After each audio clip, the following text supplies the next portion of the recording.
Hey guys, Professor Bill, Comic Book University, and I'm here to talk about Trinity, issue number 3. Now, we already know from the previous issues that Superman had a run-in with his father ever since they walked into Clark's barn and they got kind of taken back in time. Well, now Batman's getting the idea this isn't really what's going on. Because Superman had his thing, and now Batman's having his. And of course, what's going to happen? He's down Murder Alley, and he sees Crime Alley. He sees the death of his parents again. The problem is, on the way, he wound up getting lost. And right away, to Batman's extremely quick thinking mind, he knows no. Out of all I would get lost inside Wayne Manor before I would get lost down Crime Alley. And that's the thing that really tips him off. There's absolutely no way that that could happen. So he knows that this isn't just back in time. This is a different universe. This is something completely separate here. And that's the thing that's really the kicker for him. And the whole point isn't that necessarily. This is kind of an issue of healing. And this is why I really love this series. Even though we're only on issue 3, this is a series. This is an indelible series right now in the DC Universe.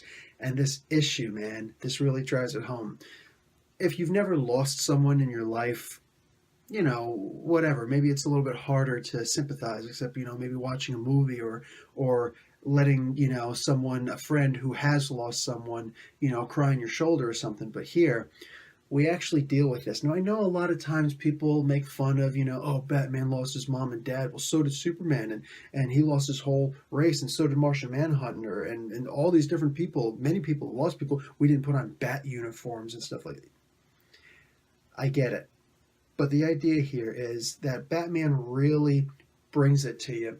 And he talks about the guilt. Daredevil and Catholics aren't the only ones with guilt in the world. He has a lot of guilt.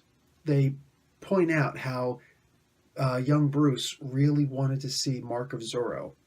And if you've got kids, you understand. If you're one of the younger audience members here at Comic Book University, then maybe you'll also recognize that you've done it at some point or another. When we're kids, we nag.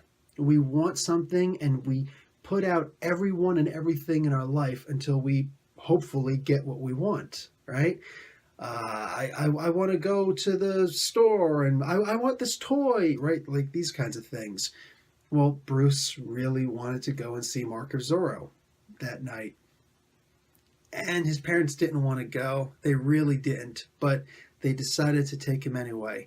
And then I think we all know by now what happened.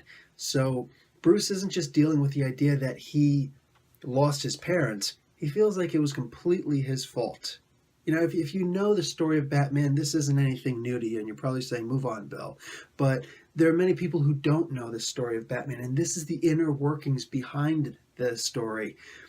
He's so filled with guilt over this, and here it is. He's also got Superman and Wonder Woman, probably his 2 closest friends, and they're talking with him, and they're not, patting him on the back and saying, it's okay, it's okay. Bruce is a tough guy. He's about as tough as a human being comes. But the idea is that he has to work it out in his mind again and just remind himself, because it's always one of those things. This was his first failure, I guess. But he has to remind himself all the good that came with it. Yes, I lost the 2 most important people in my life that night. But look at all the people that I've saved. Of course, you could also look at it as he'd save a lot more lives by just snapping the Joker's neck like in Killing Joke, but, whatever.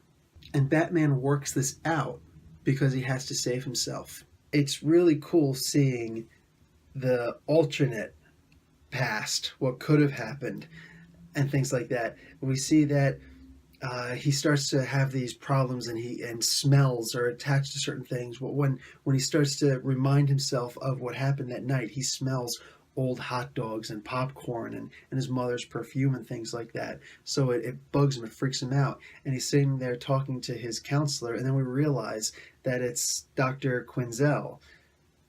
Many people are going, wow. Other people's like, wait, who? That's Harley Harlequin. She's his doctor in this story. That wasn't the case, in the real backstory of Batman, although that would be interesting, right? So, nah, she'd figure that out right away, so maybe not. Anyway, the idea is that she suggests a blocker so that his olfactory, his sense of smell, will never be attached to his memories again. His brain won't be able to access that part of itself to influence his olfactory. But that means that it would kill his detective work. It doesn't mention that in there, but it's something I'm reading like, no, because, you smell something, this reminds me of such and such, and that means, aha, I solved the Riddler's big puzzle. But the idea is that, no, we don't want that, and they did stop it, whatever, but he also starts to have these hallucinations. I guess that Alfred is kind of represented as a giant horse guy, a horse rider, and he's on the Scarecrow's. What's cool is all the representations that he sees. It's almost like he was under the fear gas, young Bruce. He sees Alfred turns into this giant evil horse rider, and Superman is just this big, pure beast monster.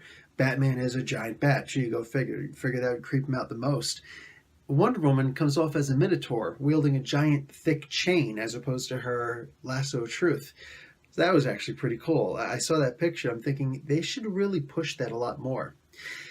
Anyway, it all essentially gets resolved a little bit too quickly for my taste, but it wasn't about that. It was really just about Batman being able to feel that wash of pain coming over him again to keep him human. What's cool is that he also mentions how it's not his fault that his mom and dad died. It's also not his fault that he lost 2 Robins. He doesn't know that Tim Drake is still alive.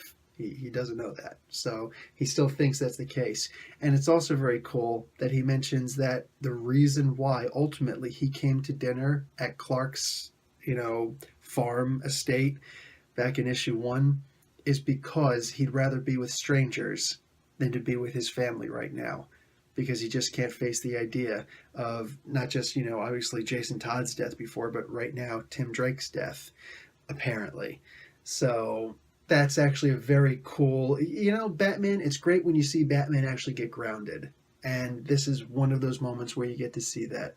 Mind you, it's also cool that we get to see that John had come into the barn and figure out what's going on. Unfortunately, he gets caught by poison ivy, and Lois is trying to figure out what's going on. It's like the door is welded shut, she says. But at the very end of the issue, she just drives a truck right through the barn, and she knew it was poison ivy, apparently. I guess all the brush and whatnot, Lois is an investigative journalist. She knows what's up. And she screams out, "Poison Ivy, get away from my son!" And it kind of reminds me the end of Harry Potter. Do you remember that? When Mrs. Weasley goes up to Bellatrix Lestrange and says, "Not one more of my kids, you!" And it was just such a great, great scene. She actually cursed in the book. Anyway, guys, I'm going to give this comic as typical an A because you're not going to beat this comic. Every week that this comic comes out, it's the #1 comic. Anyway, Professor Bill, Comic Book University, class dismissed.